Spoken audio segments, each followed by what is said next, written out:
And good morning, everybody. How's it going? Hopefully everybody had a fantastic Saturday, fantastic week for that matter. I know we were busy. We had a bunch going on. So Oh, yeah. We'll have a lot to talk about today, so we'll get right off to it. I mean, no need to fear. Checkers and Wreckers is here, and you can find us, as always. If maybe you happen to miss a show or two, that's all right. You can check us out where? www.bwsports1.com for all the happenings at Checkers and Wreckers, Black and White Sports, Fantasy Bros, Kicking It with Steve. Kicking it. Not just kicking. Super. We're super kicking it. Leave out the super part, man.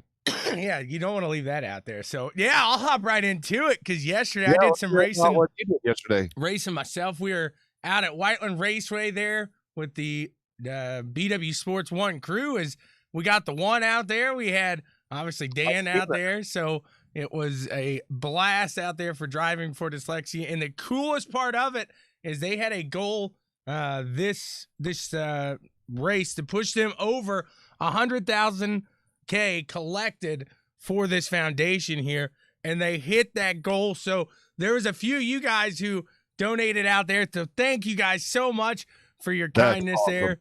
And you know what that went to was to give a scholarship to a teacher to go to training and understand how to teach kids with dyslexia there. Who is that? That is Billy Idol. Idol stopped by to hang out with us this morning. Nice, very nice.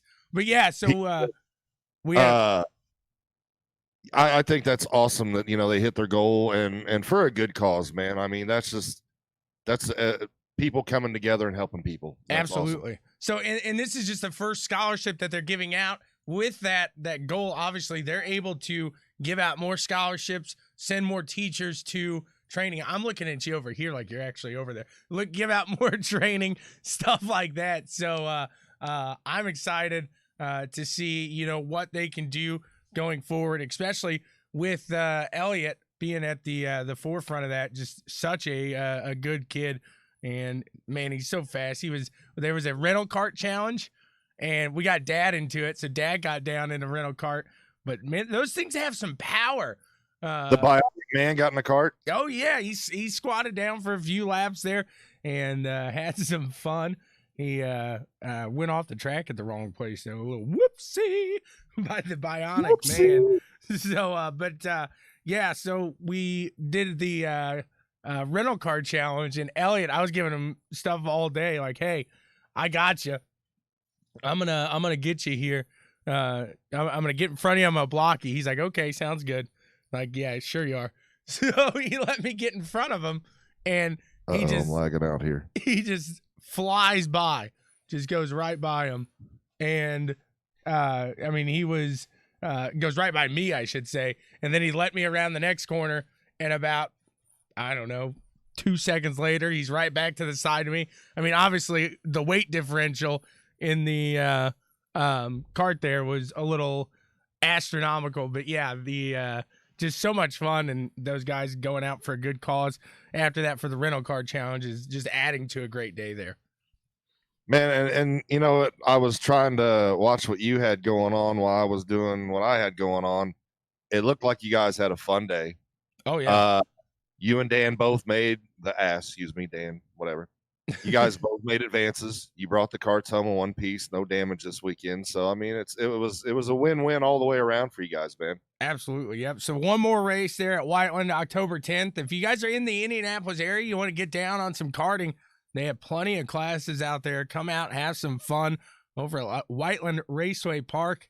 We'll be out there. It's the what was his last name?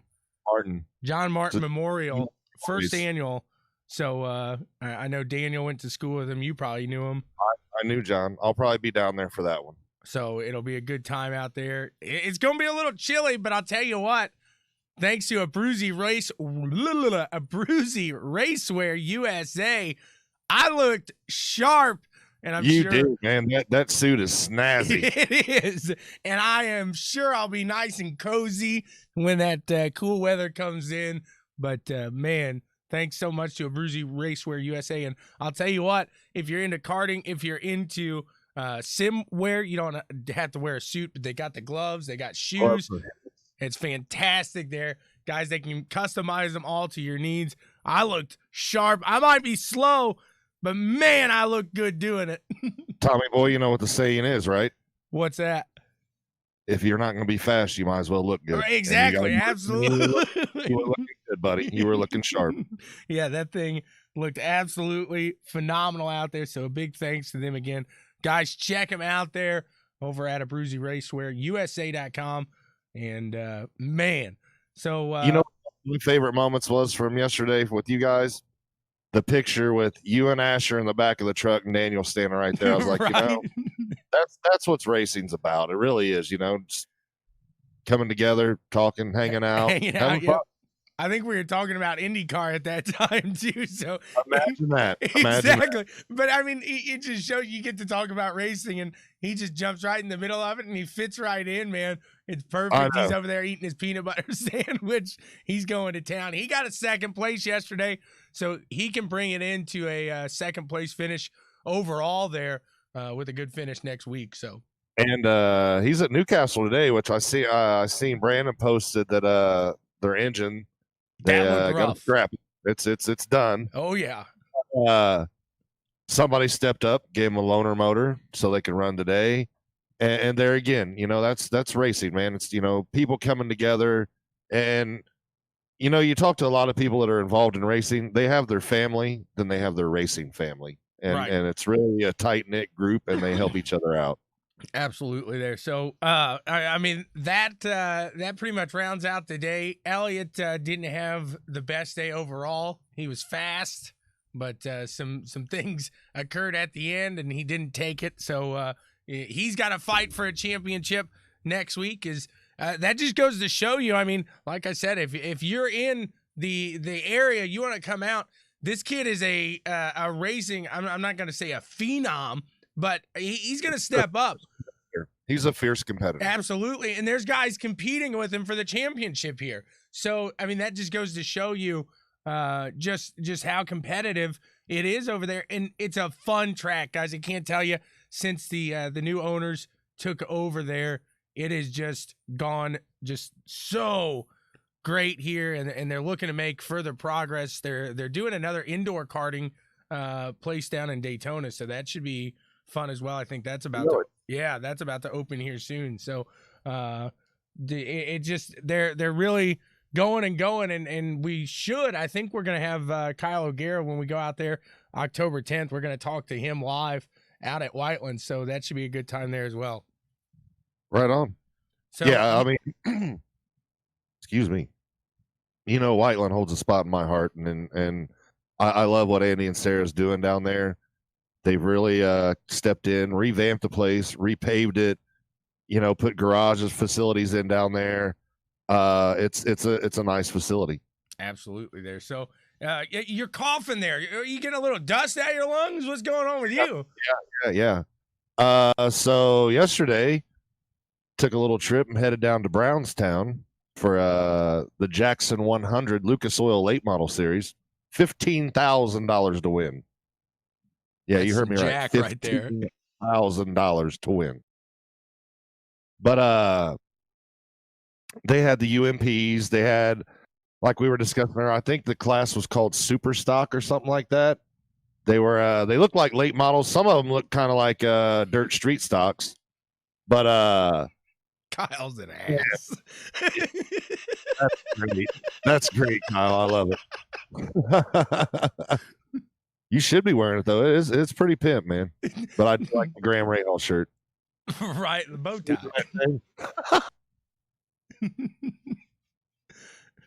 So, anyways, I am now. I'm dirt fan for life, man. That was one of the best races I've been to in a long time.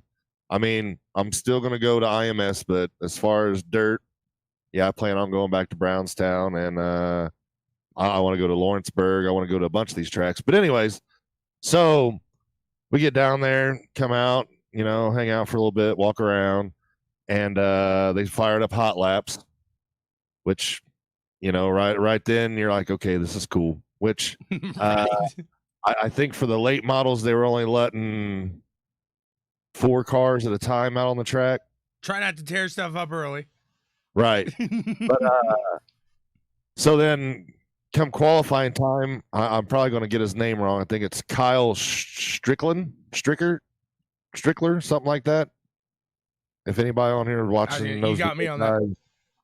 I know his first name was Kyle, and I know his last name starts with the S and ends with the R. But he goes out there, blazes the track up in qualifying, puts it on P1. So then we get the heat races rolling out. He goes out and dominates in the heat race. Jimmy Owens, which, hold on here, let me show you. Yep, that's who I was supporting last night. What's that, the Newport Nightmare? Newport Nightmare, baby. He was kind of struggling. He wasn't super fast in qualifying. He wasn't Strickler. Yes, Kyle Strickler. Thank you, Jarrett. He wasn't super fast in the heat race. Come feature time, I think he rolled off 18th, got up to 9th, and then on a caution lap, somebody just runs over him.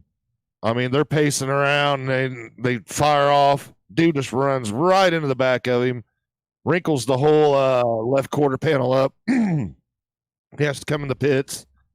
Well, they do the pits in the infield for the late models because you'll see guys roll out on quads with the stacks of tires hanging off the back of them. Right.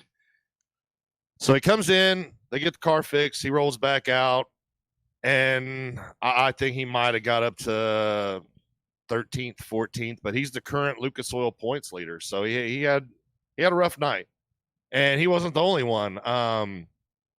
Hudson O'Neill, that was a fan favorite last night. I've seen a lot of people wearing his shirts, and every time he'd go on the track, you'd hear everybody cheering for him. He had a rough night last night. I think he finished 11th, 12th, maybe. Who else? Davenport, which runs Clint Boyer's car, the number 14 iRacing car, which I thought that was pretty cool. I was like, hey, I helped sponsor that car. He was up towards the front. They were coming back into turn 3. Somebody decided they wanted the spot worse than he did and kind of helped turn him around a little bit. So he got put to the back of the field. Wasn't a great night for him. But let's talk about up front. T-Mac, Terry McCready. I think he rolled off 3rd or 4th within about 10 laps of the 100-lap feature. Up towards the front, he gets the lead, never looked back. He held it the whole race. He was dominant come race time. He had the setup on the car. It was fast. Davenport was 2nd, and I don't remember who was 3rd now. I'm pretty sure it was a number 17 car, white, and you would think I know because it's number 17. But yeah, Richard's car is the 14 iRacing car. I might have said his name wrong. I'm learning my dirt guys here. I'm not big on the dirt guys. I was really getting a crash course last night.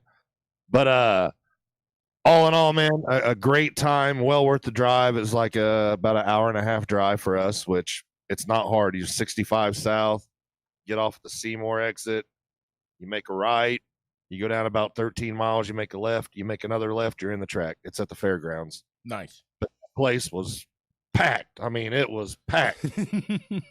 Talk about like a mile away, and there's no signs telling you where to go or anything like that. So I was just following the guy in front of me. I was like, I hope he knows where he's going.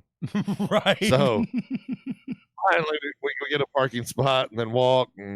But it was a great time. The track's neat. It's a 1/4 mile dirt track. It's got some slight banking in the turns. There's no walls. It's like Lernerville on iRacing. You go over the cushion, you're off the side there, and you're taking a little trip and getting back on the track. Which there was a couple guys that did like iRacing did, where they would kind of go off the side and they'd hammer it and get right back on the track and almost cause a wreck. Whoopsie. Yeah, man, it was a great time. And real fast, a big shout out to Jimmy Owens' merchandise trailer, because Shawn and I were thirsty. I was like, okay, well, let's go to the concession stand, cash only. I'm like, okay, I didn't bring any cash. I use my card for everything. So I go up to Jimmy Owens' merchandise stand. I was like, hey, if I buy a shirt, can you give me some cash back on my card? And she's like, well, let me ask him. And went over, and he's like, yeah, it's no problem. He's like, how much do you need? I was like, just $20 so I can go to the concession stand. And I'm like, yeah, sure, no problem. So thank you for doing that for me. That was pretty awesome. Nice. Absolutely there. So they facilities home was the kid in the 17 car. Sorry. Facilities nice, you say, and everything like that. So that's 2 for 2 on our dirt experience here. So we'll definitely, the next time we'll have to get out there and check something out there together. I know Whiteland, to go back to karting real quick, I know next weekend you and your dad are down with this style. So are you going to catch the vintage karting that they got going on next weekend? I'm sure Dad will. Dad's big into the vintage, because he gets to see stuff from when he raced, right? And he knows all the vintage stuff. Which my dad is an encyclopedia of karting. I mean, It amazes me sometimes when they're talking, he'll rattle off something. I was like, you know what? You don't remember what you did 2 days ago, but you can remember this motor from back in 1960, How whatever. to tune it and what to do with But it yeah, and everything. I'm sure he'll be down there. Nice. Huh? I said nice. But I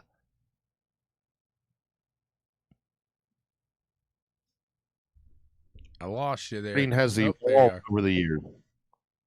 Yeah, it's cutting in and out, and I don't know why. But it's when you go to the vintage and you look at the carts from when they used to run back in the 60s and 70s, and even there's some carts that are run in the 80s, and you look at the carts now and the way they have changed. I know the carts back in the 60s, I wouldn't run one of those things. Right. They just look like a death trap. Right. Yeah. And the thing about it is they were running motors back then that have more power than most motors nowadays, like the old Comet B-bombs, and they would run duals. These Right. are like 135 cc Reed motors, and they're running 2 of them. Can you on this imagine having to total tune 2 chassis. motors? Huh? Can you imagine having to tune 2 motors to the same diamond? It's a pain. It's a pain. I can only imagine, man. That would be absolutely horrendous. You got 2 motors turning, and you got to make sure that they're turning at the same time there. You got to make sure the carbs are set just right. Imagine, and you're not, and you gotta set up both clutches too to engage at the same time. Right? Yeah. I mean, there's a lot of factors going into a dual engine setup that just I wouldn't think would be fun. No, I'm good on that. No, thank you. Yeah. So Well, it's hard enough to maintain. exactly. So we talk October 3rd, and the day before, I guess, really starting here this week, we're finally allowed into IMS, and they're going to allow us to have some fun there with the Harvest Classic. And a little, I may have mentioned this before, but hey, the more you know, the more you grow, and grow here with us. The Harvest Classic came about by, I wish I knew the year. I think it was like 1920, 1914, maybe somewhere around that. Very early stages, right after the first 500, but this was the only race that was ran outside of May up until the Brickyard 400. So that's where they got the name, the Harvest Classic here, is through that. And I'm excited. I'm really hoping to get out to the track here sometime, if not for the race, at least for some practice to just to hear those cars roar around the track here. I'm pumped to see Indianapolis. I mean, 4 races seems like a lot here, but in a year of all these situations we've been hit with, it's just it seems to these guys know Indianapolis, everything like that, and the big storylines here are Veach out, Hinch in. Yep, I was just going to say that. And then you got Askew having issues with balance. So he has to undergo more concussion tests after the 500 wreck. I guess they think he may have been a little more damaged than he thought after, and he's been running these races, which, I mean, says a lot. That's scary. That's scary. It is. But who's stepping into his car? Elio Castroneves.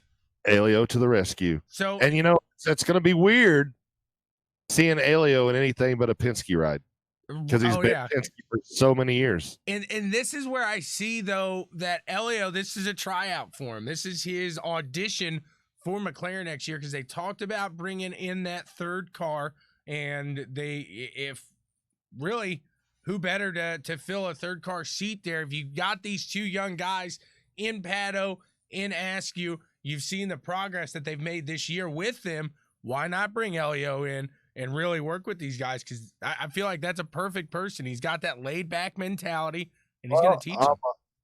I'm going to disagree with you on that. I don't see Elio being the guy that really wants to go out and work with these younger guys. Now, there might be a good bond there between him and Gilles DeFerrin, because I believe Jill worked for Penske when Elio first started driving for Penske. I do believe you're correct there, yeah. But I don't see Elio, because I've met Elio, and I don't hold him in high respect. I'm not going to say what I think he really is, but it's not a nice word. I don't see him working with other guys. I don't think that would be a good fit for that team. He knows at this point in his career, if he wants to ride full time, he's going to have to step into that mentor role. And like we talked about last week in the situation with Sebastian Bourdais, and we were talking about that with a few people out of the track yesterday, about how that can really kind of push a team to that next level. So with Foyt getting Bourdais there, and whether they choose to keep Dalton behind the wheel there, or they pick up Veach, which I think would be a solid grab to run under Bourdais. Well, see, and I've heard that TK may still be at Foyt for, just the ovals again. So here's my question to you. Does somebody like Veach or I wouldn't say Alio would even look at going to that ride, but somebody like that step in and want to run a limited schedule? I mean, to me, I guess, you look at it this way, you would have a ride, but only for a limited schedule. I wouldn't want to do that because I would want to run for points. That's where I think Elio, I think he's made it kind of clear that he does want to run a full schedule there. So I think that eliminates him from the Ed Carpenter talks and from that kind of step in there with an oval driver. I think I'm trying to they really just didn't field a car for the road courses there. So possibly doing the same situation there. You keep Kimball in that car. I don't know about Dalton. I honestly don't know if he signed to another year there. But like I said, I just think with Bourdais coming in there, and then you have TK just run those 6-7 ovals. Yeah, I mean that could work, and honestly, in my honest opinion, I think they should keep Dalton. I think there's future with that kid.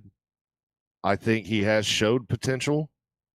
Now, I think somebody with Bourdais, and like we discussed last week, Bourdais nothing but good for that team. I don't see anything you could say negative about Bourdais coming to that team. Nope. The only negative thing you may be able to say is because of his age. I don't but think he's that going to go out there and perform, and he's going to be a great mentor to, Dalton Collette. Yep. I think that's, you keep TK in the ovals for now. You let Collette run the road courses, and possibly if you wanted to field a third car for Indy or something like that, let him do that. And then the year after, when TK finally does step away, Collette's in that ride full time. You keep Bourdais, Collette, and there you go. So my idea with Veach then could possibly be switching manufacturers over to Honda and going with the Rahal, Letterman, Lanigan team if he could bring the funds with him. Veach is already at Honda. Oh, yeah. No, I was thinking the Chevy over there with what we were talking about. But yeah, so Veach staying there with Honda and going to the Rahal, Letterman, Lanigan side of things if he was able to bring that money there with him. So that's a possibility. I know they've got Piggott this year. I don't know if he's able to bring that. But do you think this is the indication that Hinchcliffe is going to be a full-time Andretti driver next year? I mean, that's kind of the way it's looking right now. And we've discussed this. I mean, Hinch is a driver. He's going to get you a top 15 finish. Is he going to win you a championship? Is he going to win you a bunch of races? I don't see it. And unfortunately, and I hate to say it like this, but I don't think Hinch is the same driver he was before he had his accident. And I can see that. I mean, that accident was bad. I mean, There was nothing. It was serious. He was within a few centimeters of where that suspension piece went through his leg of losing his life. But I don't know. I think there's other guys you could put in that ride and produce better results. But, you know, hey, obviously Andretti sees something in Hinch, or Hinch is bringing some money to the table. There's something there that they want Hinch, and Hinch was been an Andretti driver before. Right. So I don't know. We'll see what happens. Absolutely there. So we move on to the other side of open wheel racing with a little F1. Did you catch any of that race this morning? Probably not. No, I did not. I didn't get home till like 3 something in the morning. I didn't figure. So early in the race, I guess in practice when they were starting their starts or practicing their starts, they were going out, and Hamilton went into the spot where you're not supposed to. It was a full throttle area, and he stops completely and practices there. So they give him a 10-second penalty into the race, about 9 laps. So it takes him a little bit to go over it after a first lap incident with Sainz and Stroll, completely separate incidents there. But both of those guys bringing out the safety car there. And that causes Hamilton to lose the lead. He takes that 10 seconds in the pits. He drops back to 13th, 14th, and has to fight his way back to that podium spot. But Bottas able to win this one, and this is the second win in Sochi here.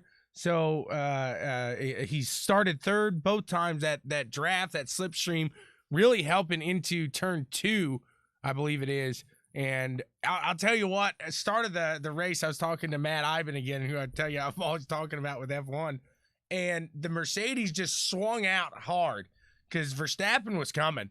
And I think they just swung him right off the track because he had to go wide. To break his draft. Oh, I mean, just to screw him. Okay. And well, that's what you do in F1. You know, right? I mean, yeah. So I mean, and it's the typical Hamilton. If he's got somebody on the outside of him, he's going to use every inch of the turn, and then some. Right, and he's going to make you wreck or back off. That's right. So I mean, he knows that's the case, and not many people are going to say, "Yep, I'm going to wreck this with you every time," until you learn not to do that. But so Verstappen has to swing high. He ends up getting second though, and I think that's a race that he needed. But again, Red Bull only producing 1 points, 1 guy in the points there with Verstappen. I don't think Albon got into the points there. So this whole championship is really shaken up. McLaren only has 1 in. Racing Point only gets 1 in because Stroll's out, Sainz is out. And I'm trying to think who are the and then Gasly scores as well. So that just really tightens up that race for third place there. Leclerc and Vettel, I think, actually both scoring today. So that helps Ferrari. But you almost think Ferrari's too far back. And talking Ferrari, let's talk about this new CEO of F1. Or did you hear about that? I did see that. So Kerry is out, and they're going to bring in, I can't remember the guy's name, but he's coming in. He's a lifer pretty much in F1. He's always been around. He's into Ferrari, or he was with Ferrari for a while. So it's kind of suspicious that F1, you're having a problem with Ferrari, and now you're going to bring in a person from Ferrari to take lead. I mean, that's just more F1 doing F1. Exactly. I mean, you look at all those years that Bernie Ecclestone ran F1, and I despise Bernie Ecclestone. I thought he was an ass clown. I never liked him. But I mean, at this point, maybe this is what F1 needs. I mean, you know, a little shake up. Now, does this mean that Ferrari's going to get some special benefits? Quite possibly. I mean, that's just you never know with F1. Exactly. So, but I'm hoping not. I'm hoping this guy comes in unbiased, does what he needs to do, and make it a better series. I mean, some people disagree because for years F1 was just about, you know, what team and what car and what driver could go out there and dominate the race. It wasn't about tight racing and making passes, and F1's about dominance. F1's just about, you know, like embarrassing the other guys pretty much. Right, absolutely. I know exactly what you're saying there. Excuse me. They want to be top dog and they want it to just run off with it. They don't want it to be a race whatsoever. And right now, Mercedes doing a fantastic job at that. They scored 2 on the podium today, so that's definitely pushing them forward. And I guess with that, we'll push forward into. We got a lot of ramblings going on here in the comments that I think we need to touch real quick. What do you think? Absolutely. All right. So, with that being said, we got the head monster of dirt, John Etheridge on here, and let's break down the new season of Monsters of Dirt kicking off this Tuesday. That's right, 10 Dirt series, 3 nights a week. There's cash leagues. There is the All-Star League again. So the Monsters of Dirt, man, they're that series on. And they're not only dirt now, you know, with the pricks of payment, they got asphalt going on, which that'll go on tonight. Yep. We're at Charlotte, which we ran there Thursday night, and I didn't do so well. But anyways, the new season was supposed to kick off last week, but with the hurricane coming through, John's been having some technical difficulties with no cable, and he's had power. I was going to say, cable, I think somebody said, "Let there be light now." You're right. So, yeah, I'm looking forward to it. Slide job Sunday. I can't wait. Get back in the sprint car and do some running because it's like I said, I'm a dirt guy now. Right? Yeah, you're hooked. And once you go dirt, you don't go back there. October 23rd, they got the super lates out at Kokomo, so we'll have to see if. It's the day after my birthday. Let's go. You saw the excitement in his eyes right there. He's pumped. He's ready to go. Brooks. Yes, I hope you do, buddy. You've been out there, you're putting in work, and you've been getting some wins. You got a couple championships. I would like to see you get your first win, the Monsters of Dirt. I think that would be awesome. Absolutely, that would be so much fun. There, he's got some wins. He's got some titles now under his belt. So. What was that? Sling? King of Sling. He won 2 titles in King of Sling. So a lot of confidence growing there, and man, just loads of stuff coming our way here in Indy. Like I said, I mean, we've got the Harvest Classic. I keep forgetting with that Harvest Classic is coming an 8-hour endurance race. Yes. I kind of want to go see that. I cannot wait to see just how much fun that would be. I don't know. In all honesty, if I go out there for 8 hours, and I hate to be that guy, but I go out there for 8 hours, sit in the sun and everything, wearing a mask, I'd have a terrible mask burn on my face. Yeah, I didn't think of that. So, like I said, I hate being that guy, but I go out there for a few hours and do it. But the 8 hours might be a little long to be out there. In a mask and enjoying yourself. I mean, you're out there, you're eating, you're drinking, then you're worried about that. I'm not discouraging anybody from going. I know I sound terrible there, but that's just my opinion. Yeah, I'm not big on the mask part either, but that's like last night. It was great. We didn't have to wear masks. Some people decided to, but for the majority, yeah, there was no masks worn. Right.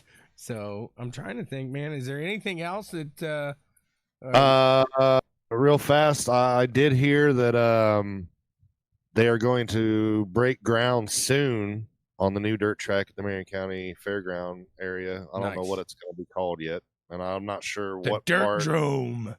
Right. I'm not sure what part of the property that he bought, but I did hear that ground's gonna be broke soon. World of Outlaws is actually designing the track. Nice. So I'm hoping that They do, like how Brownstown is in Lernerville with no wall. I don't like racing on those tracks and iRacing, but I like watching the races on those With tracks. it being a figure 8 as well, though, I don't think you can do that. I don't know. I think that'd be pretty tough. You could because yeah, but I'm thinking like safety wise, and you're gonna want to put as many fans in there with a figure 8. Because think about like the endurance figure 8 that they have at the Speedrome. You're packed. Yeah, exactly. Yeah. I mean, you're packed there. So you do a 3 hour on dirt, which I don't know if it's even possible, but you do an endurance type on dirt like that, and you're not gonna want to only put the grandstands unless it's like Bristol where the grandstands reach halfway to the sky. It's a possibility. Yeah. I mean, it could work with no walls because you figure with the figure 8, if the big dirt track, depending on how big it is, if it's say it's a mile dirt, they're going to be honking. So you got to have some pretty wide turns. So you figure with the figure 8, they wouldn't go all the way up against the cushion. They would, go to figure 8, come down, probably run low, go back through the figure 8. So you could do it without walls. But your point of wanting to put as many stands in as possible, that kind of eliminates the no wall theory right there. So unless you put the stands 3/4 of a mile back from the track. What I was gonna say. Yeah, that would just look so weird. It would. Oh man, I guess we can talk a little bit of NASCAR as they roll out the first stage of Xfinity, and Briscoe takes the win there, so gets that done. He is absolutely. I think he's solid, and really, I mean, that Stewart-Haas lineup, they've got a lot coming for him. Is he's in that power, man. They've talked about fitting Deegan in there. So they've really got a lot of promising outlook coming to them. Speaking Stewart real quick and talking stock cars, I guess Jeremy Mayfield and Ray Everham kissed and made up, and we might see Jeremy Mayfield running in the new SRX series. What do you think of that? I'm down. I like a lot of the drivers they've announced have signed so far. I mean, you got Willie T. Ribb coming back. Oh, it's going to be a boxing match. Tony Stewart, Willie T. Ribb, Paul Tracy. I mean, these guys, thank God they're older and they got a little more sense to them. And they don't necessarily want their jaw broke in their 50s. But my goodness. Right. Kyle's not, he wasn't a fan back when Jeremy Mayfield was around. He's like, who's that guy? Who's Jeremy Mayfield? I like Jeremy Mayfield when he ran the Cup Series, so I think it's gonna be awesome to see him in that series. And you're gonna have Paul Tracy. Who are some of the other drivers they announced? Stewart, Kanan, TK. There was a guy from F1 even. Yeah, I'm trying to think who it was. Canadian, now. Wasn't he? Damn it, I'm drawing blank on it. I can't think of his name, but and they're going to grab somebody from the dirt side now. So you have to. I don't know, maybe Bloomquist. I don't know if he would do it, but it seems like they're kind of going for these guys that are on their exit. So he was still racing in 07. He's getting all mad at me now. Scott, you're right. Here.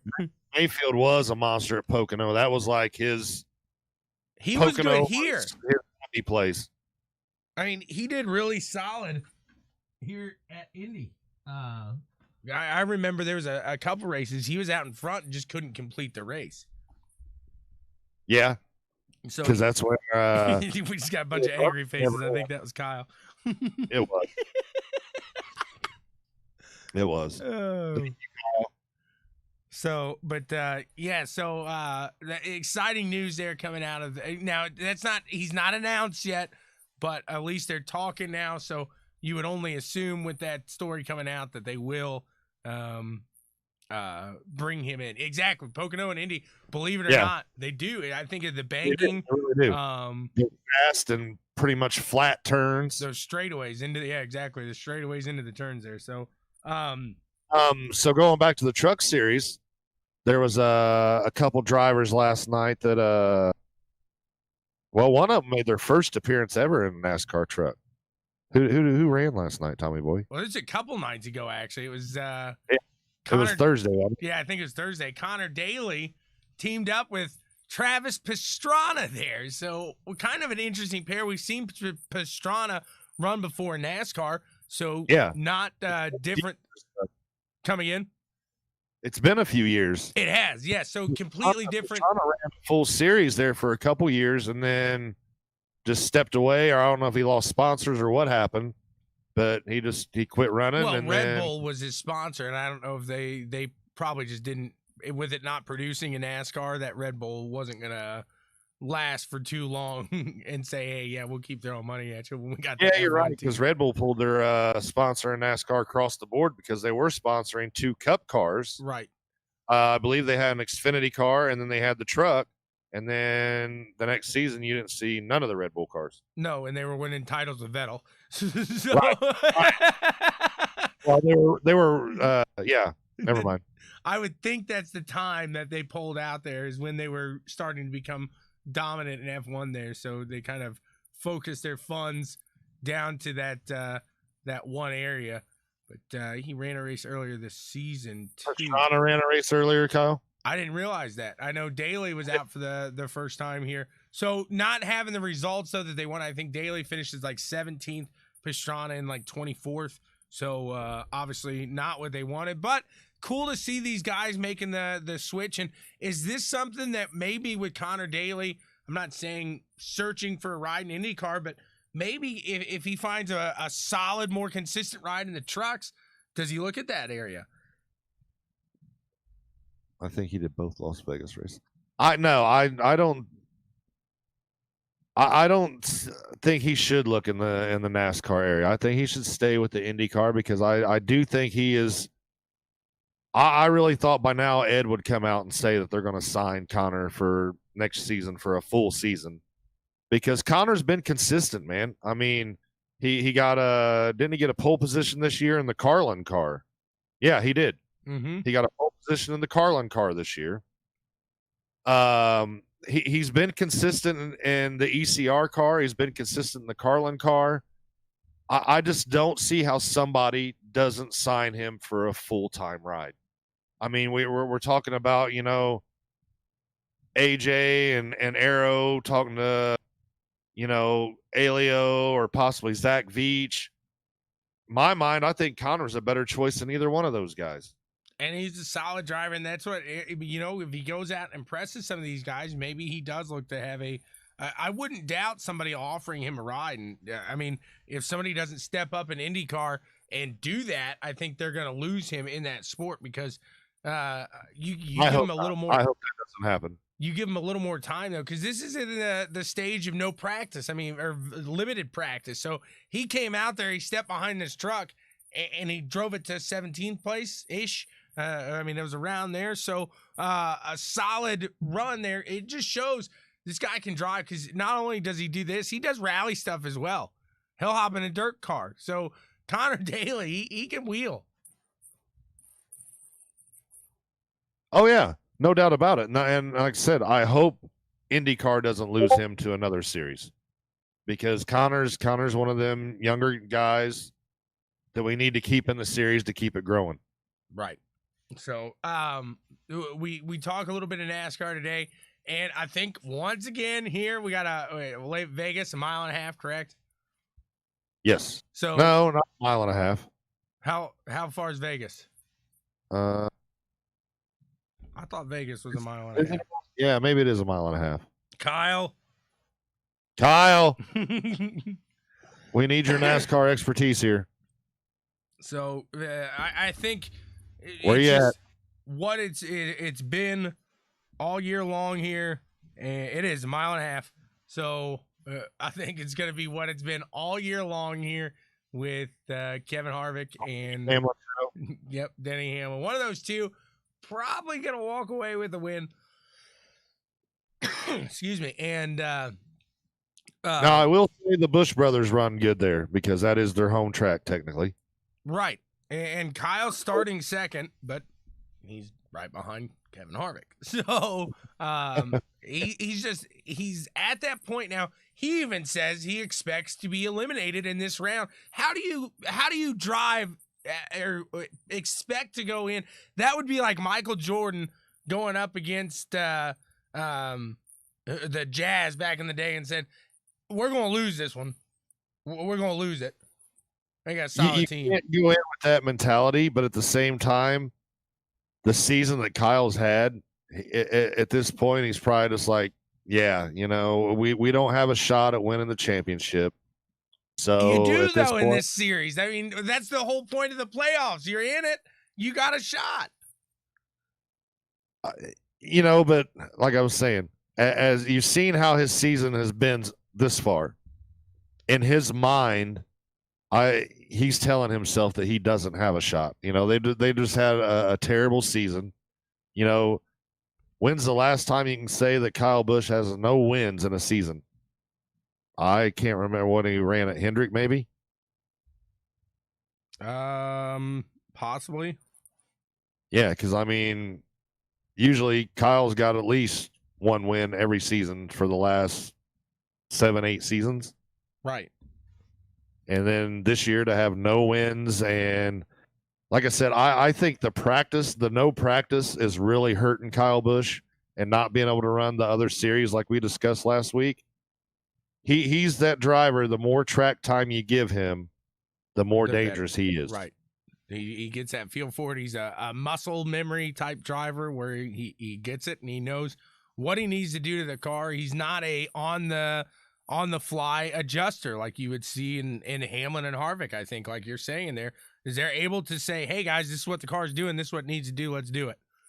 And right. Where Kyle, he needs to feel it out. He needs to have that track time each year at different tracks. And like you said, he's not getting that. But with this being the second run at Vegas, does that give him a little bit of opportunity to make it run today? Not even just being the second run at Vegas. Kyle runs good at Vegas. He knows that track. He always is usually up front there.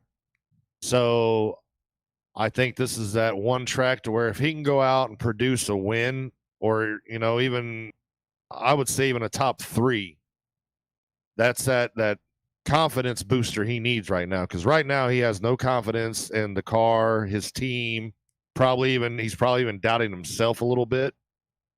Because this season has just been horrendous for him so far. I'm really surprised that he's even in the chase. Right.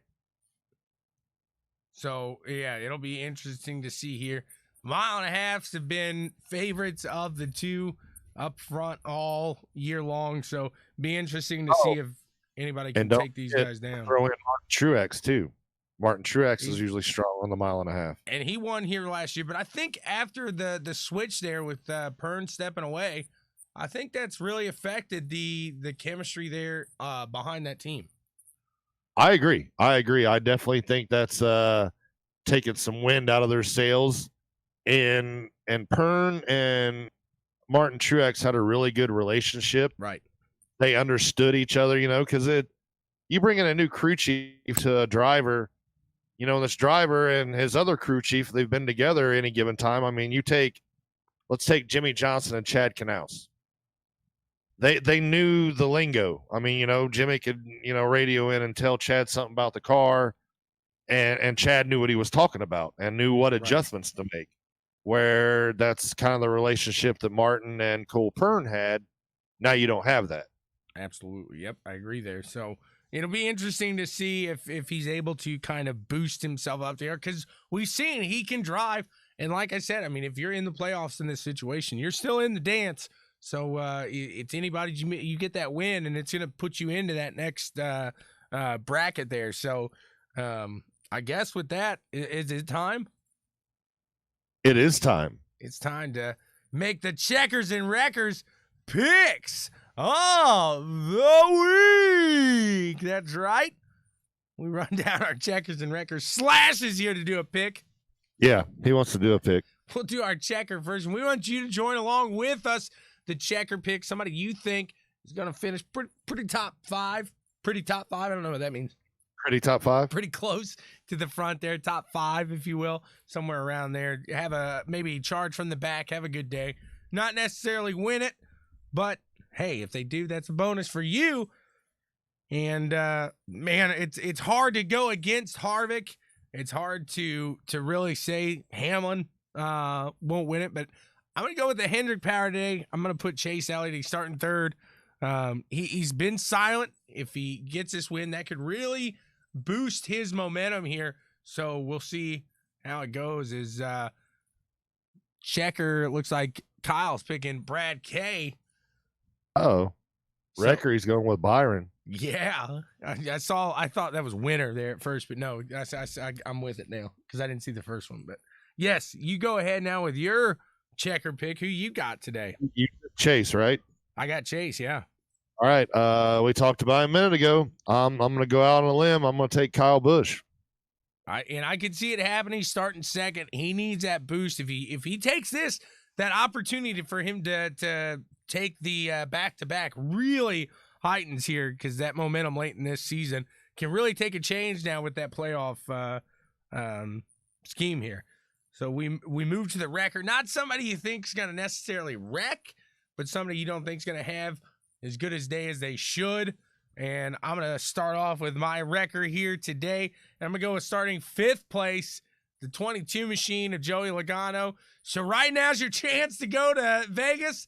I don't know what his odds are, but I would probably go over to mybookie.com, put a lot of money on Logano, because it seems like any time that I pick Joey, he ends up in victory lane. But yeah, mybookie.com, check him out, guys, and put a little on Logano. Who you got for Brooks your... says, Joey Logano, Checker, Kyle Busch, Wrecker, and Dark Horse, Matty D. Oh, Kyle changes his record to Chase because Byron being not in there anymore. So, my Wrecker. Who am I going to take here?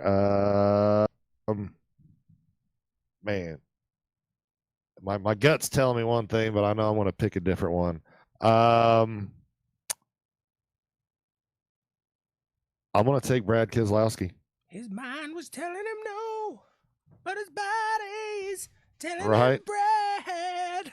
So he's going with Brad K here today. Scott's agreeing with me on Chase. He thinks his record's going to go with your Checker, Kyle, and his dark horse, LaJoy. He likes LaJoy. He's a LaJoy fan. So I'm looking for my dark horse. Joy down in my heart. That was pretty good. I gotta give you that one. We got starting 14th in the 8 machine, Tyler Reddick there. I think he's gonna have a solid run. He's had a good season here so far, and I think he has a decent opportunity there, starting just outside the top 10. Yeah, he has had a pretty decent season. Has had some strong runs this year. I was gonna say out of all the rookies, he's probably had the best season so far, but not true, because Cole Custer made the chase, and then he's already been eliminated. Yeah, but I still think you can compete, Tyler, or put Tyler Reddick in. I don't know if NASCAR does Rookie of the Year like IndyCar does, where it's just the top points takes it. I think they do. I think they do Rookie of the Year. No, is that how they do it though, or is it like a voted thing? That I'm not sure. Kyle. Kyle. So my dark horse, I am gonna go with. Let me throw a dart at the board here. They do go off points, so he did take it here. Custer, the Rookie of the Year. Unfortunate, because I do think Reddick deserves Rookie of the Year after this year. Reddick is the true Rookie of the Year. Okay. So, but they're saying it's off of points, but really they're agreeing, I believe, in saying that Reddick deserves. I agree. I'm still stuck on a dark horse pick here. I think Cole already won it because he made the playoffs. Yeah. Yeah. We got Kyle fired up. We just hit a triggered moment on Kyle. Oh, it's so dumb. He's throwing pillows in the house. Stupid NASCAR playoffs. Since that got Kyle fired up, I want to take Custer for my dark horse now. Changed my mind, Kyle. Nice. There's the dart. Let's see if it hits the board. We'll see a little later here. The cats are flying now. A little salt on the wound. Princess is halfway across the room after you said that. Look at all the angry signs now. We gotta love it. You guys, thank you so much for tuning in each and every week here with us here at Checkers and Wreckers. And as always, if you're looking for a house, if you're in that Indianapolis area, check out the Rockstar Realtor. Talk to Tucker at Shawn Nugent over there. Talk to Tucker. And Howdy, if you're buying a house, you need some money. Where you go there? I'm gonna go talk to our buddy John.buzzard over at First Financial. He's gonna hook you up, man. He's got money to give away. He's got money to give away. He may not, but First Financial does. That's for sure. Check them out, guys. And you talk about just a genuine group of guys right there. Those two, just fantastic. They've been behind us here, so got to show a lot of support to those guys. So, like I said, if you're in that Indianapolis area, that's a fantastic pair. If you need a suit to look as sharp as old Tommy Boy did yesterday, who you gonna call? A Bruisey Racewear. Yeah. A Bruisey Racewear. Check them out, guys. Like I said, it's not just for karting there. They can get you the fireproof suits if you need them. I just have the abrasion resistance. They can get you your gloves for iRacing, your shoes if you like to wear shoes. And the cool thing about it, you can customize it all. You can do that all over on their website. Check it out. Guys, it's such a phenomenal customer service from start to finish. It was a great experience there as it got me fitted there for my suit. And like I said, I look sharp. And, yeah, it does. It really looks, that's a nice suit. Speaking of iRacing and sim, man, what makes that thing rumble? What makes you feel what you've been missing? The ButtKicker will get you hooked up because it'll kick you in the butt. It does, exactly. It feels it gives that feeling of precision. You really you want to feel those tires slip. You want to feel the rocks on the road. You want to feel the dirt come up and hit the fenders, man. Check out the ButtKicker Gamer 2. Feel what you've been missing. Immerse yourself in the game within. And lastly, if you just want to sound just clean, clear, and crisp, hear like the paddock, I'll tell you what, there's no better place to look than Auralex Acoustics, guys. That's right. Howdy's a sound guy. The day I hung this up, you walked in here and went, wow.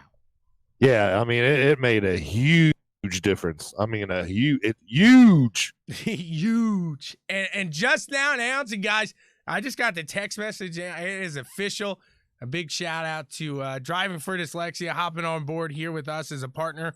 And we are going to do everything we can to help that foundation here. So Driving for Dyslexia.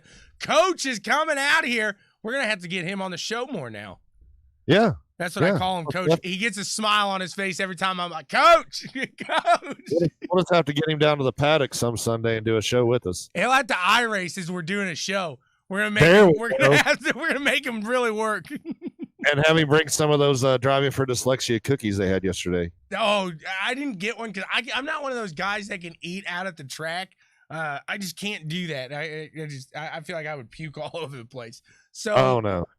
You gotta eat like small snacks, like some cheese or get some protein going through you. You definitely need to eat something before you race. Oh, I eat before, but I can't eat like at the track then. So I get a good breakfast in me. Say you what? Need to. I'll get there. I'll get there.